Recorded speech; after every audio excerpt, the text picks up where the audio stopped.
Hi, Bershan. I'm so happy that you're with us on Misunderstood. How are you? Hi, how are you? I'm so excited to be here.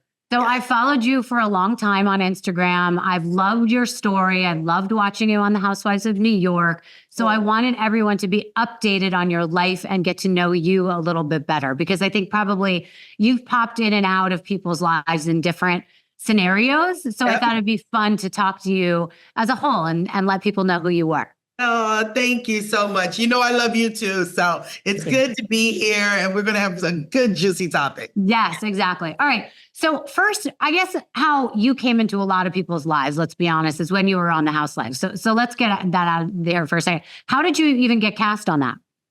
You know, I actually was talking to Bravo before for my own show. So yeah, because I had been on a show on the Oprah Winfrey Network called Love in the City. So I had talked to them. I had gone in for, I guess, a test, and they were like, we want you to do this pilot. It didn't go to market, and they were like, oh my God, we love your personality. It's so big. It's so infectious. So that didn't go to market. We filmed it for like 2-3 days, didn't go to market. And then I think 8 months later, this Bravo opportunity on Housewives came about. And did you organically have any relationships with the other girls on the show? You know, I knew, like, not like really good friends, but I knew them. I did know them. I knew them from going to Hamptons parties. And, you know, if you're in the scene in New York City, you know them. Like, hello, Ramona, hi, and things like that, and Luann, but not like, oh, we're besties. No. Right. So when you were told you were on the show and then you started filming, were they welcoming to you? Did they tell you what your kind of role was? Like, how did you get thrust into that? You know, I think Ramona and I, believe it or not, we hit it off. And then I met her, and it was like, you know, she's a lot to deal with. I'm a big. I was going to say, she's not the easiest to be friends with. So that's shocking to me that was the one that you were like, oh, this is my girl. Yeah, but you know what? She wasn't sort of like, because with Ramona, you got to stand your ground. Like, look, okay, you're a boss, I'm a boss too. You're successful, I'm successful too. So I don't play that. Like, you're not going to put me in the corner. How are you? Right. And so I think it was that, rather than coming in being adoring her or admiring her. Got it. That's not how I come into any room. Right. Right. Of course. No, I can tell that. Okay. So then what about with the other cast? Did you just like then organically start to make friendships while you were filming? Yeah, I did. I did start to make friendships. Sonia, I adored. Luann, I adored. You know, Leah was a lot of fun. So I think really getting to know them, you know, it was like, oh, okay, they're not as bad as you think they are. And what was it like for you doing that? Were you just on for one season? Now I can't even remember. Yeah. Yeah. So how did you find the fame to be what it is for most people? Like all of a sudden were people recognizing you and talking to you and treating you different? You do have that, and you have a lot of people like, wow, you're on the Housewives, or wow, you were this. But remember, I have been on TV a lot of different times. And so I think, yes, but you know, I'm real grounded. I am really grounded. Like that stuff doesn't like impress me. You know, I like real people. Like, that's why I like you. You're real. I like the realness, all of that stuff. Believe me, I know so many people who have fame, so many lonely people. So it was like, okay, yeah, I was on it. So what? You know? Yeah, exactly. Well, what was interesting and why I think personally that you stood out is because you have a real story. There are so many people that like try to come up with a storyline or follow something of who they think they're supposed to be. Yes. And you were a real person that has a real life that's been through real things. And for me, that resonated. So that's moreover what I really want to get to. You were someone who talked about the fact that you were a 2-time cancer survivor. That's a real reality in your life. Can you talk about, well, let's back up for a second. What was your life like, you know, growing up and then all of a sudden, you know, being someone who was carefree and then finding out that this was going to be part of your life? Yeah, I mean, thank you for that. So lived in New York City for a long time, all of my life, from DC, but lived in New York. And I owned restaurants, believe it or not. I was in the restaurant business, owned a restaurant on 51st Street and going to own another one. And I was like a businesswoman, but I modeled, I was always like this personality. And then boom, when the crash came, I literally got like dumbfounded, swept off my feet, went to the doctor. My back was killing me. My back was hurting. I went to every doctor, like wellness doctors, health doctors, chiropractors. No one knew until I got an MRI and they told me to sit down, that it was stage 4 breast cancer. It was terminal. Wow. And that was the second time you were diagnosed. Second time. Right. Yep.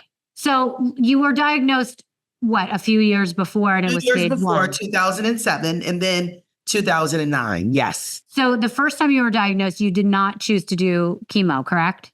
I didn't, because it was the beginning. They say chemo could cause you not to have kids. I see. And so I wanted to, take care of my health and just eat healthy. And then 2 years later, it came to stage 4. Were you having the same symptoms when you had stage 4 as when you were having stage 1, but just worse? No. Stage 1, I had no symptoms. Stage 4, I had horrible back pains. My back was killing me. Wow. Yeah. So, all right. What is that like? I mean, honestly, like, do you feel like it was, at the moment, did you feel like it was a death sentence? Did you feel like your life was over? Tell me. Yeah. I remember getting the diagnosis at Lenox Hill, 77th Street. Yeah. I remember just crying all the way. I walked all the way from 77th to Soho, all the way down there, just crying. I was bawling. And your mother, correct me if I'm wrong, had died from breast cancer, correct? My mother died from breast cancer in 1997. Must have been terrifying for you. I thought I was going to die. That was it. And so I know that later on in your life, you are now starting, an app for people to be warriors and mental health advocates. But to me, it seems like it started from this moment where you had to like change your life. So did they actually give you a time frame of how long you could survive? Yeah, they did. 3 to 6 months. Can you believe it? I cannot believe it, because here you are all these here I am, years later. 16 years later, right? So what did you do? How did you overcome that? People ask that all the time. I did everything, right? And this goes into my app. I literally started meditating. I started eating healthy. I started exercising. I started changing my mind with affirmations and manifestations. Yeah. And I used to write positive things every day. And do you think the mental aspect of it cured you more than the other physical things you were doing for medication? I do believe that. I believe you are what you think and you are what you believe. Yeah. A lot of people think it's hocus pocus. It's really not. You are what you think. You are what you believe, right? You have to start believing. Like, the whole thing is the underdog. If you think you're going to lose, you're going to lose, baby. You're like, the cards are already dead. But if you think you're going to win and you're going to give it everything, watch me win. Wow. All right. So the concept of this app that you're starting this coming week really started from you trying to go on this journey of surviving, and more than that, living a life. But at the beginning, you really had to survive. So I'm curious, after that 4 months and the 6 months and then the 9 months happened and you were still alive, were you starting to see an improvement in how you felt, or did it take years?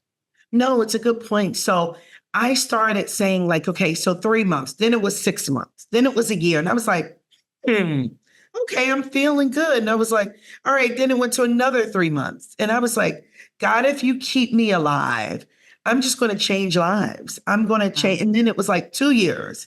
And I was like, okay. And it made me think, you hear all of these motivational speakers and people talking about this, but you just keep going.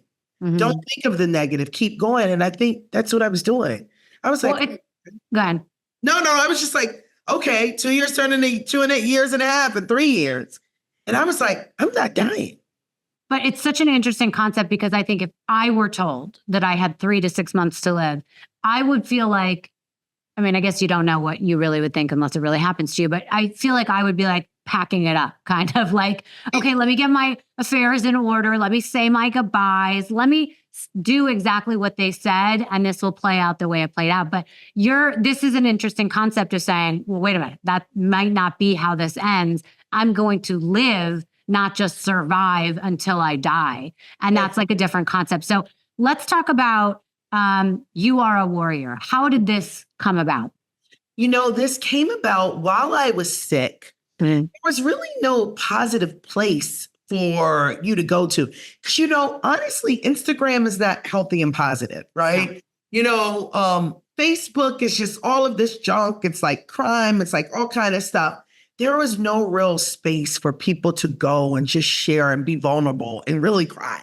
You don't really give your real truths on these platforms. Mm-hmm. So I just kept saying when I got diagnosed, when the time comes, I'm going to build a community, build a mobile app, get people to help me, like really have a place because people want to share. Yeah. But it's the world is making us lie and making it seem like our life is okay and everything when it's not the truth.